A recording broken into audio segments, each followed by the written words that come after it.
ನೋಡ್ರಿ, ಇದು ವರ್ಗಾಕಾರದ ಘನದ ಭುಜದಳತೆ ಕೊಟ್ಟ ಒಂದೇ ಭುಜದಳತೆ ಕೊಟ್ಟಿದ್ದ ಅಂದ್ರೆ ನಾವು ಹೆಂಗೆ ಮಾಡಬೇಕು ಅದನ್ನು ನೀವು ತಿಳ್ಕೊ. ಇದು ಚೌಕಾಕಾರದ ಘನಾಕೃತಿಯ ಘನಫಲವನ್ನು ಕಂಡುಹಿಡಿಬೇಕೀಗ. ನೀವು ಏನು ಕಂಡುಹಿಡಿಬೇಕೀಗ? ಚೌಕಾಕಾರದ ಘನಾಕೃತಿಯ ಘನಫಲ ಕಂಡುಹಿಡಿಬೇಕು. ಯಾಕಂದ್ರೆ ಅಂಚುಳ್ಳ ಅಂದ್ರೆ ಭುಜ ಒಂದೇ ಭುಜದಳತೆ ಕೊಟ್ಟ. ಒಂದೇ ಭುಜದಳತೆ ಕೊಟ್ಟಂದ್ರೆ ನಾವು ವರ್ಗಾಕಾರದಾಗಲಿ ಚೌಕಾಕಾರದ ಘನಫಲವನ್ನು ಕಂಡುಹಿಡಿಬೇಕಾದ್ರೆ ಯಾವ ಸೂತ್ರ ಅದಲ್ಲ ಆ ಸೂತ್ರವನ್ನು ಹಚ್ಚರಿ ಮಾಡ್ರಿ. ನೀವು ಮಾಡೋದಾದ್ರಿಂದ ನಾ ತಿಳಿಸ್ನು, ನೀವು ಲಕ್ಷ್ಯ ಕೊಟ್ಟು ನೋಡ್ರಿ. ಎಲ್ಲರೂ ಗಣಿತಗಳನ್ನು ಮಾಡೋದಾದ್ರಿಂದ ವಿಡಿಯೋ ಆನ್ ಮಾಡಿರಿ, ನಾ ಬಂದು ತಿಳಿಸ್ನು, ಲಕ್ಷ್ಯ ಕೊಟ್ಟು ನೋಡ್ರಿ.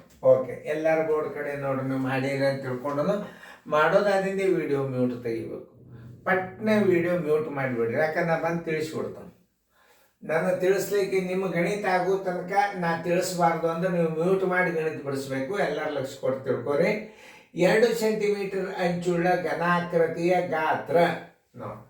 ಚೌಕಾಕಾರದ ಗಾತ್ರ ಅಂತ ತಿಳ್ಕೊಬೇಕು. ಚೌಕಾಕಾರದ ಗಾತ್ರ ಅಂದ್ರೆ ಭುಜ ಒಂದೇ ಕೊಟ್ಟಾನಂದ್ರೆ ಏನು? ಚೌಕಾಕಾರದ ಗಾತ್ರದ ಸೂತ್ರ ಏನಪ್ಪ ಅಂದ್ರೆ ಚೌಕಾಕಾರ ಗಾತ್ರ ಒಂದೇ, ಚೌಕಾಕಾರದ ಘನಫಲ ಅಂದ್ರೂ ಒಂದೇ. ಬರೋಬರಿ. ಭುಜ ಅಂಚು ಅಂದ್ರೆ ಭುಜ, ಮತ್ತೊಂದು ಭುಜ, 3 ಇದಿರ್ತಾವ.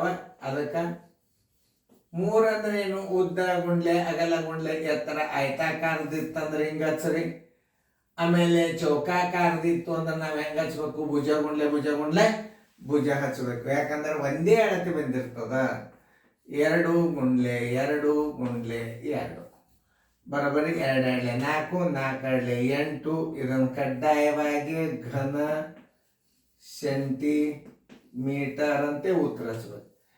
ಚದರ ಸೆಂಟಿಮೀಟರ್ ಹಚ್ಬಿಟ್ರೆ ಉತ್ತರ ತಪ್ಪಾಗಿಬಿಡ್ತದೆ. ಉತ್ತರ ಸಂಖ್ಯೆ ಯಾವುದು? ಸಿ.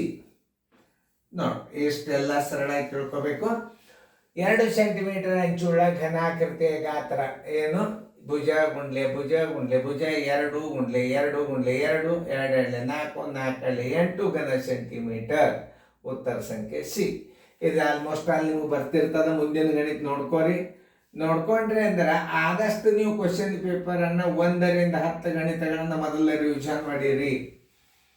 ಬರೀ ಮೆಂಟಲ್ ಎಬಿಲಿಟಿ ಗಣಿತ ಇರ್ತಾವೆ, ಹೆಚ್ಚು ಕಡಿಮೆ 12 ತನಕ ಇರ್ತಾವೆ.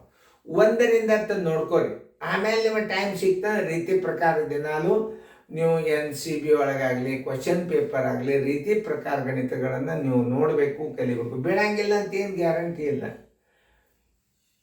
ಕೆಲವೊಂದಿಷ್ಟೇನೋ ಕಟ್ ಮಾಡ್ಯಾರ, ಆದ್ರೂ ಕಟ್ ಮಾಡ್ಯಾರ ನಾವು ಕಲಿಯೋದು ಬಿಡಬಾರ್ದು. ನಾವೇನು ಮಾಡಬೇಕು? ಈಗ ನಿಂದ್ರಪ್ಪ, ಕೇಳಂಗಿಲ್ಲ ಅಂತ ನಾವು ಕಲಿಸೋದು ಬಿಟ್ಟಿವನು. ಎಲ್ಲ ಕಲಿಸ್ತೀವಿ, ಹೇಳಿಕ್ಕೆ ಬರೋದಿಲ್ಲ. ಯಾವತ್ತಿನಾಗ ಅಭ್ಯಾಸ ನವೋದಯದ ಚೇಂಜ್ ಆಗ್ತದೆ, ಹೇಳಿಕ್ಕೆ ಬರೋದಿಲ್ಲ. ಈಗ ನೋಡ್ರಿ, ಏನೂ ಚೇಂಜ್ ಆಗಿಲ್ಲ. 40 ರೀಸನಿಂಗ್ ಇದ್ದದನ್ನು 20 ಮಾಡ್ಯಾನ. ಅವೆಲ್ಲ ಮಾದರಿಗಳನ್ನು 2 ಹಾಕ್ತಾನೆ. ಮೊದಲು 4 ಹಾಕ್ತಿದ್ದೆ, ಈಗ 2 ಹಾಕ್ತಾನೆ. ಆ 20 ಪ್ರಶ್ನೆ ಬದಲಾಗಿ ಏನು ಮಾಡ್ಯಾರ?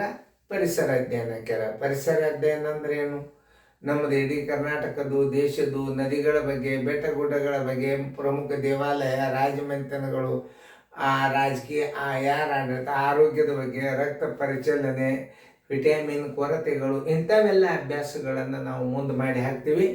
ಅದು ಕ್ರಮ ಪದ್ಧತಿ ಒಳಗೆ ನಿಮಗೆ ಅಪ್ ಟು 10th ತನಕ ನಿಮ್ಗೆ ಅಭ್ಯಾಸ ಬರಂಗೆ ನಾವು ಅದು ಆಡಿಯೋ ಕಾರ್ಯಕ್ರಮವನ್ನು ಹಾಕ್ತೀವಿ. ಅದಕ್ಕೆ ನೀವು ಉತ್ತರ ಕೊಡ್ಬೇಕಾಗ್ತದೆ. ಈಗ ನೀವು ಇದನ್ನು ಸರಿಯಾಗಿ ತಿಳ್ಕೊರಿ. ಗಣಿತ ಭಾಳ ಇಂಪಾರ್ಟೆಂಟ. ನಿಮಗೆಲ್ಲ ಪ್ರಶ್ನೆ ಆನ್ಸರ್ದೊಂದಿಗೆ ಆಡಿಯೋದಾಗ ಬರ್ತದೆ. ಆಡಿಯೋ ಕಾರ್ಯಕ್ರಮವನ್ನು ನೀವು ಕೇಳಿದಿರಿ ಅಂದರೆ ಶಾಣ್ಯರಾಗ್ತೀರಿ. ಚೆಂದಂಗೆ ಬರ್ಕೊಡಿ ಫೇರ್ದಾಗ.